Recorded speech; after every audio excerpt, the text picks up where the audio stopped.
Hi again, everybody, and welcome to Inside Golf, presented by Susquehanna Bank and Wealth Management. Along with Ellen Coloche, I'm Harry Donahue. Want to hope that you had a very happy Thanksgiving, you and your family. And Ellen, I'm sure you did. I did. Did you? I did. Was it nice? It was very nice. Good. Got together with family, friends, grandchildren. Nice. Nice dinner. And of course, Black Friday meant for some people, I hope, a trip around to play some golf. There are a lot of great courses that were open, especially in the Atlantic City area. They're all open for business. Speaking of which, we are going back to Atlantic City Country Club. We were there last week when we had a sort of history and look at some of the inner makings of Atlantic City Country Club. Right, we talked to Charles Fay about the rich history and tradition. That's where the term birdie was invented. That's where it started. We also heard about the fabulous Fraser family, and Harry, Chef Ed Daggers whipped us up some great meals. This week, you're heading out on the golf course with Fran Mulholland. Well, yeah, it's sort of a retro visit because I haven't played golf in a while with some shoulder problems. The last time I played was at Atlantic City, and today Fran Mulholland and I will take a look at some of the spectacular holes at Atlantic City Country Club. It's all coming up next on Inside Golf, presented by Susquehanna Bank and Wealth Management. Inside Golf, presented by Susquehanna Bank. Susquehanna Bank, doing what counts. By Club Champion, better fit, lower scores. Now open in Bala-Cynwyd. By Southwest Greens, the Pro Knows. And by the Philadelphia Section PGA, experts in the game and business of golf. Early mornings, late nights, and way too many takeout dinners. Running a business takes energy, determination, and sacrifice. And whether you're a startup, well-established, or somewhere in between, the people of Susquehanna Bank have the knowledge to help you succeed. From cash management solutions to the benefits of local loan decisions, we help keep your business moving ahead. Susquehanna Bank, doing what counts for businesses like yours. Member FDIC. Here's a chance for you to get away and play some great golf at a great resort. The Iberostar Golf Team Championship Mexico, hosted by the spectacular Iberostar Cancun Resort and Spa. The date is February 24th to the 28th, and it's open to teams of 2 amateurs playing a best ball format, or pro plus 3 amateurs playing in a Pro-Am division. And it's an all-inclusive. All your meals, premium drinks, entertainment, and fantastic golf. For more information, IberostarGolfResort.com.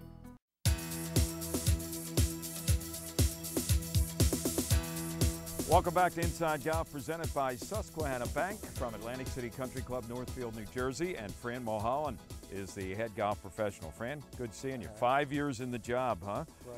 What a location you have here. It is beautiful. Let me ask you a question. How would you describe the front nine here at Atlantic City compared to the back nine, or is there a difference? I think so. I think the front nine is more classic, right in front of you. You can see what you're doing, where you're headed. The back nine is a little linksy type more, I think. You know, a few dog legs, a few tricky holes, and you really need to know where you're going. Whereas the front nine, the first time you play it, you can make your way around it.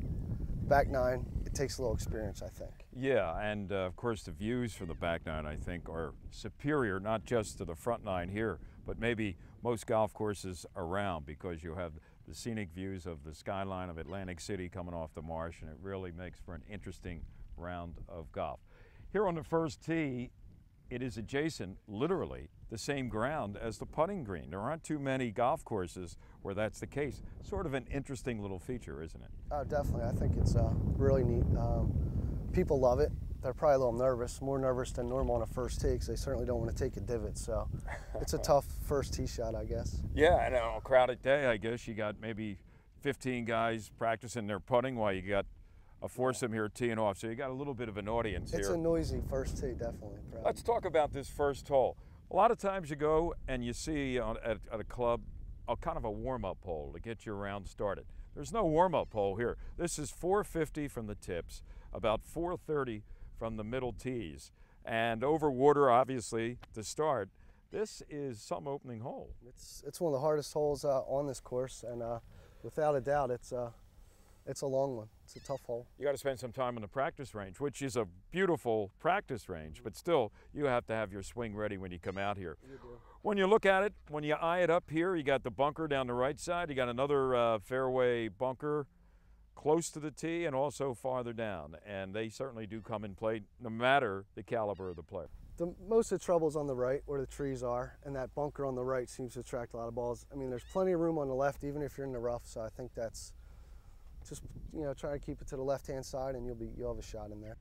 Fran, assuming we hit our drive, say 225, 230, this is what we're looking at into the hole. We still have another 200 yards or so.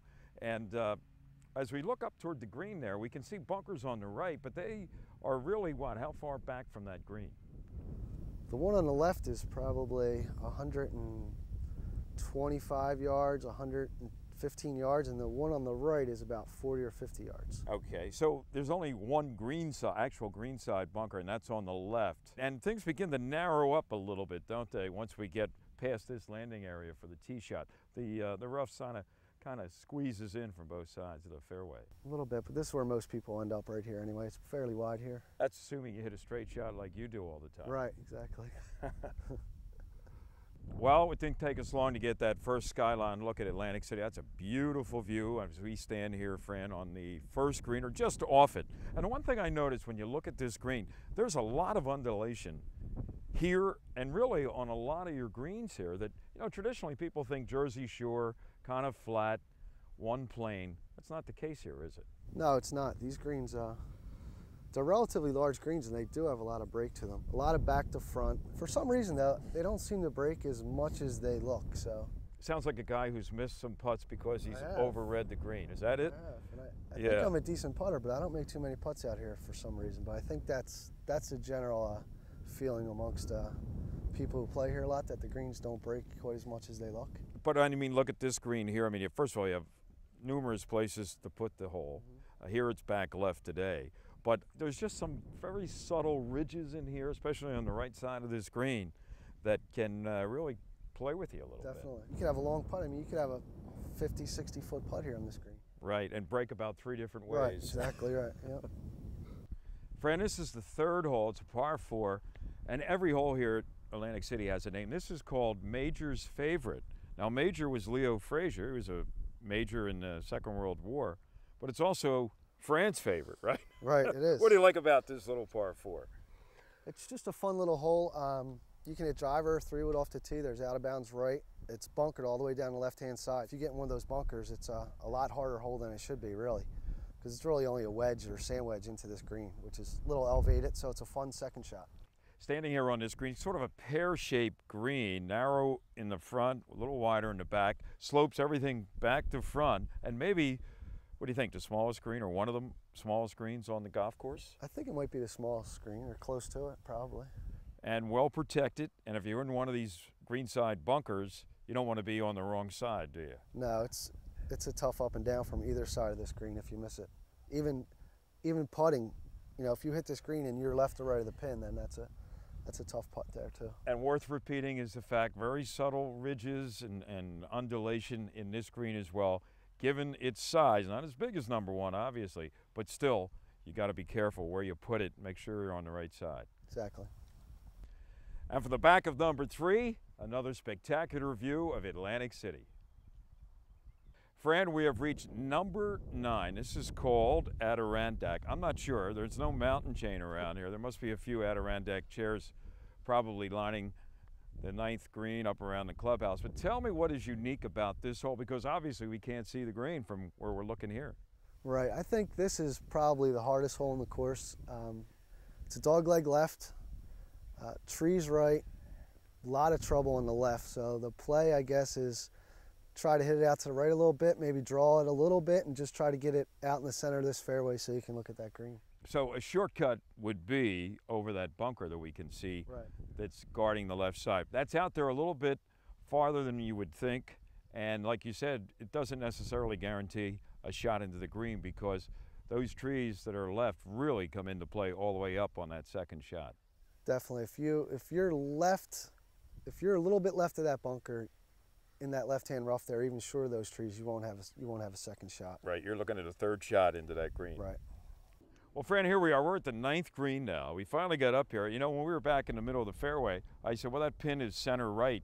That pin is dead right. And you got, what, maybe 8 or 9 paces, and you got that green side bunker coming into play. So it's really deceptive from the middle of the fairway looking up here, trying to figure out where the pin was. Yeah, it was. I mean, I kind of thought it was more centered than it was actually myself. And you're here more than I am. I am. We're coming back. That's our little tour of some of Fran's favorite holes on the front nine at Atlantic City Country Club. We'll be back to look at the back nine. Oh, wait till you see the back nine here at Atlantic City as Inside Golf, presented by Susquehanna Bank, continues. At this moment, across the country, families are packing their bags for a getaway. And no matter where they end up, they'll all be home by dinner. Plan your own at playgolfamerica.com. From finding fun and affordable programs to finding advice from PGA and LPGA professionals, playgolfamerica.com has a way for you to get away. Visit today for details. playgolfamerica.com, your link to the game.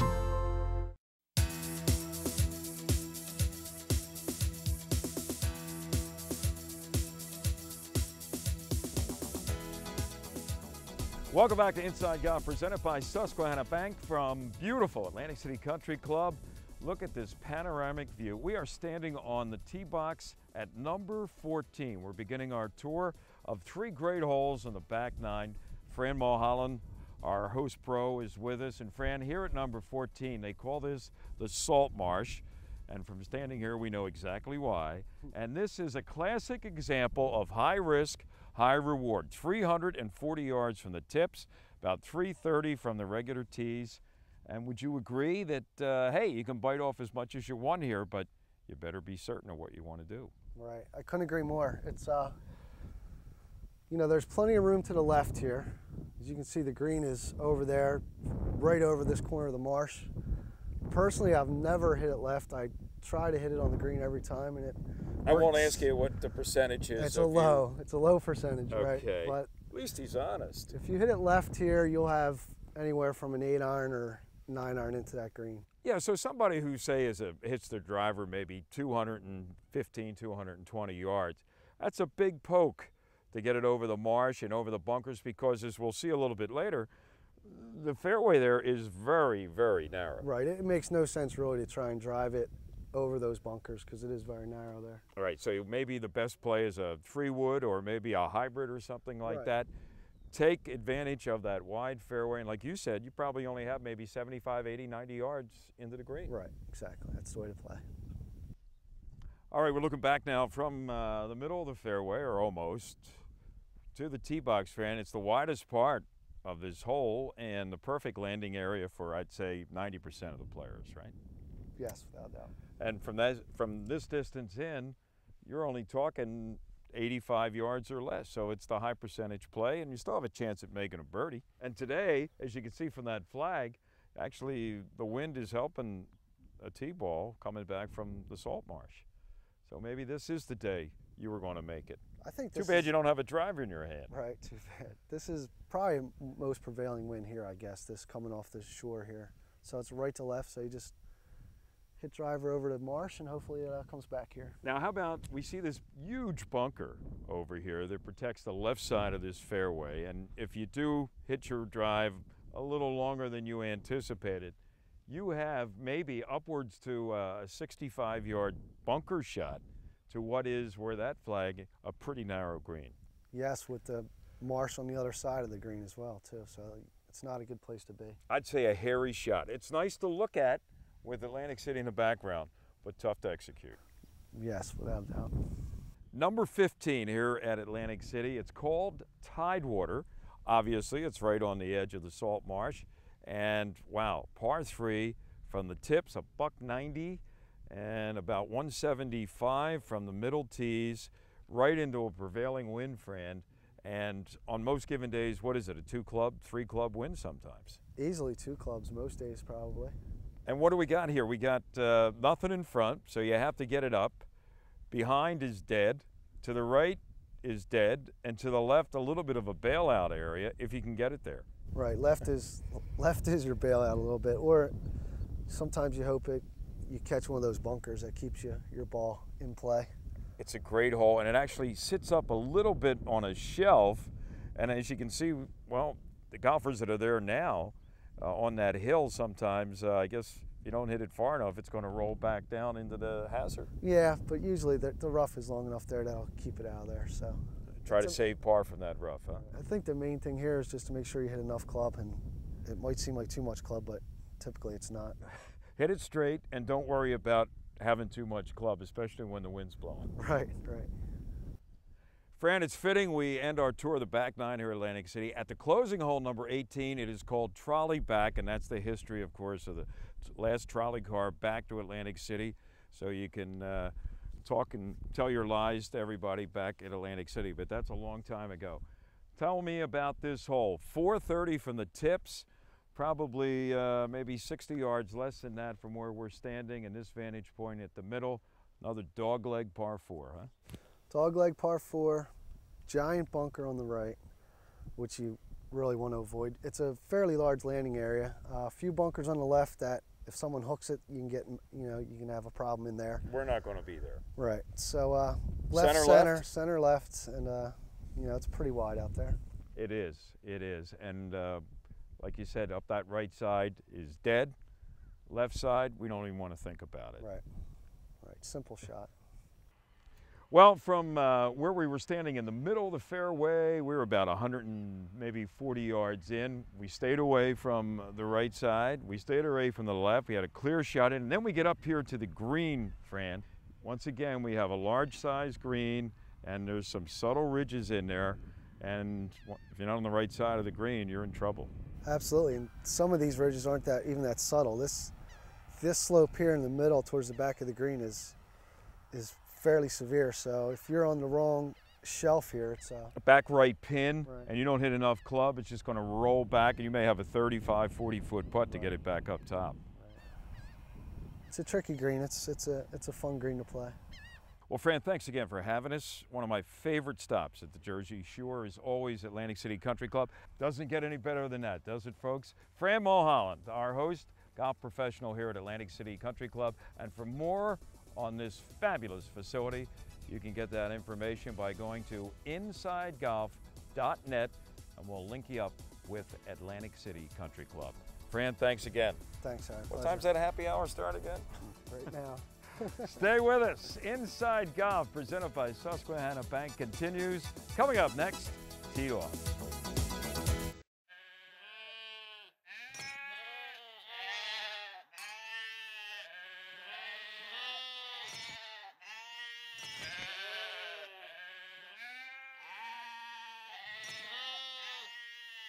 It's time light beer got some character. 99 calories, 100% authentic lager. Yuengling Light Lager from America's oldest brewery. Rethink your light beer. Guests of Inside Golf enjoy dining at Sin Sin, the popular Asian fusion restaurant located on Germantown Avenue in the heart of scenic Chestnut Hill. And now it's time for Teed Off, brought to you by Yuengling, America's oldest brewery. They reached for the trophy too early, that's all. Welcome back. Inside Golf continues from North Hills Country Club. We're in the Founders Room with our panel that includes Joe Logan. Joe Logan is from myphillygolf.com, no stranger to Teed Off at Inside Golf. Harry Mays is the host of his own show on 97.5 The Fanatic. Good to have Harry back with us. Good to be here, Harry. And Bob Shepard, longtime professional in the Philadelphia area, gives lessons. He's a writer, his own blog with phillyburbs.com. It's all about golf, and Bob Shepard knows how to tell a great story.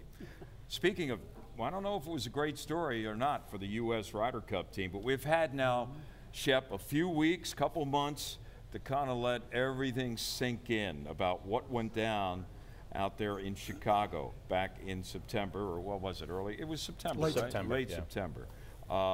Had that big lead, and then all of a sudden, around came Sunday, and actually it started, I think, late Saturday with Ian Poulter, the guy that everybody on this side of the pond loves to hate, even though he lives in Orlando.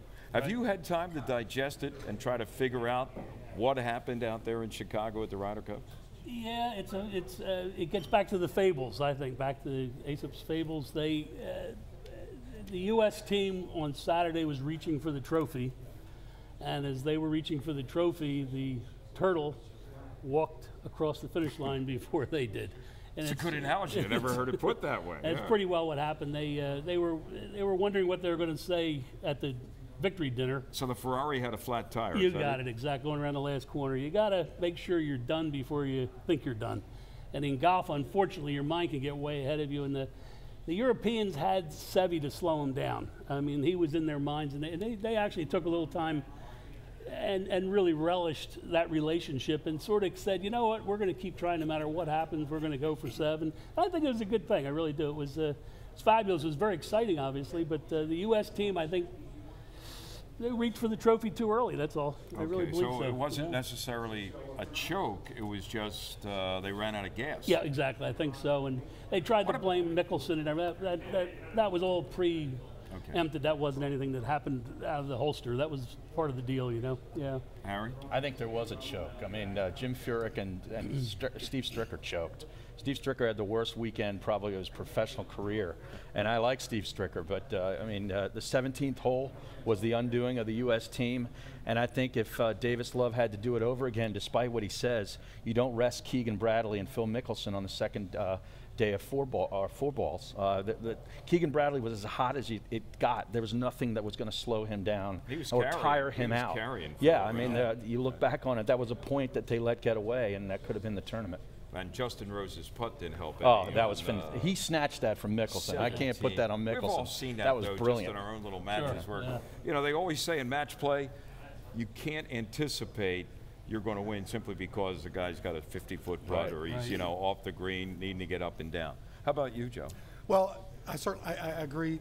The Americans, I don't want to use the word choke, stumbled, but I think you also have to give enormous credit to the Europeans who played unbelievably on Sunday. They did not die. I'd go 60% Americans choking, 40% Europeans catching fire. I'd also like to point out that when we did the preview of the Ryder Cup, 2 people picked the Europeans, as I recall, Bob and me. Mm-hmm. We both felt, on paper, they had like 4 world number 1s on their team. Right.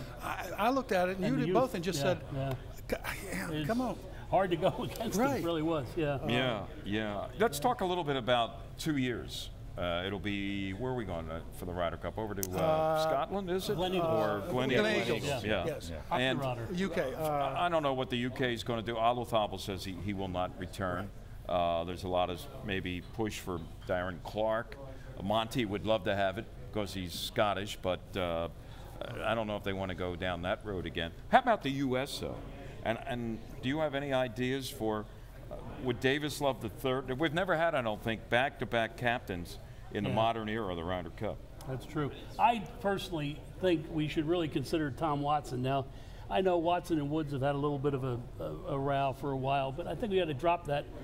Watson's had a heck of a career, and he was in Nicklaus's shadow. He's won 8 majors, I think. I don't know, maybe 4 or 5 British Opens. That guy's been very good for golf. One criterion that they're looking at is for somebody that has more contact than maybe he does with the current players. But that doesn't hold him back necessarily. Right, Quickly, Harry, who would you think? That might preclude the guy I would look at is Larry Nelson, a guy that was overlooked. Yep.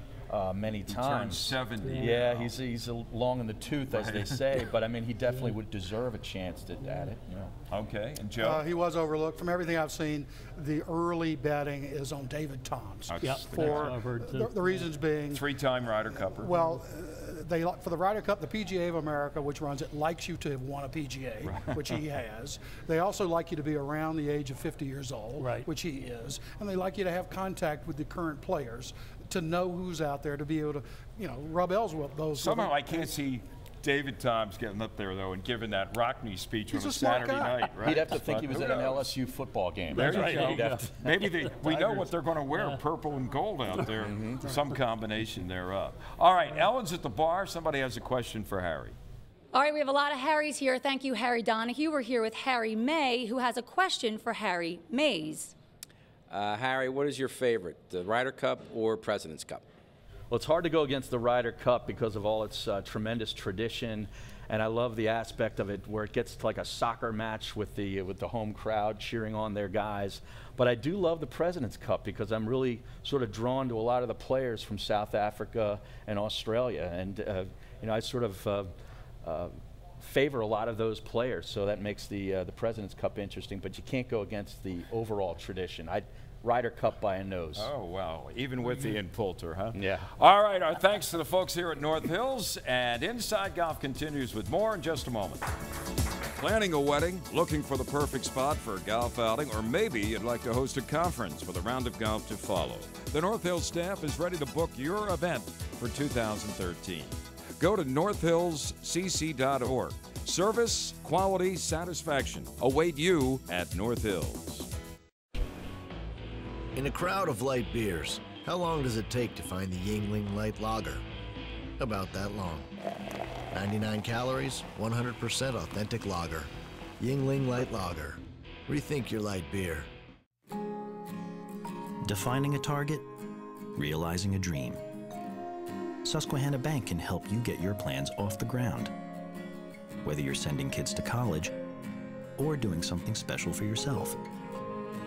Susquehanna's financial advisors are worth talking to. We can help you find the smartest way to borrow money and save money in the process. Susquehanna Bank, doing what counts for dreamers like you. Member FDIC, Equal Housing Lender.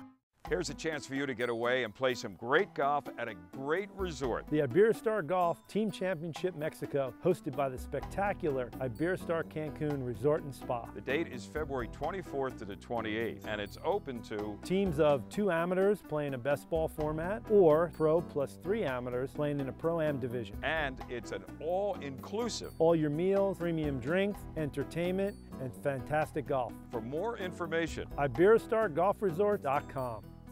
For more golf course tours, swing tips, and deals on greens fees, check out the new teeitupphilly.com. Well, hope you enjoyed our look back at Atlantic City Country Club with Fran Mulholland. Always a pleasure to see Fran and the crew down there. And remember, you know, as long as the weather, even though it's now, November, getting into December, as long as the weather is fine, they're always open for a lot of golf.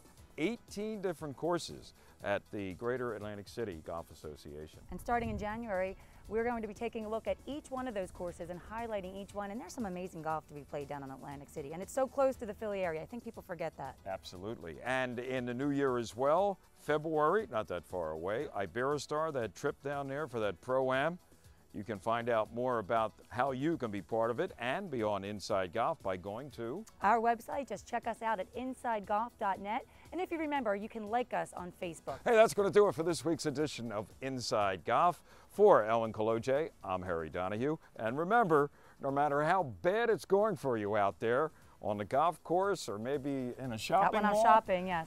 Don't pick up and don't drop anything. We'll see you next time on Inside Golf, presented by Susquehanna Bank and Wealth Management.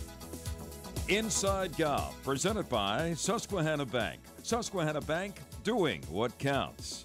By Club Champion, better fit, lower scores. Now open in Ballackinwood. By Southwest Greens, the Pro Knows. And by the Philadelphia Section PGA, experts in the game and business of golf.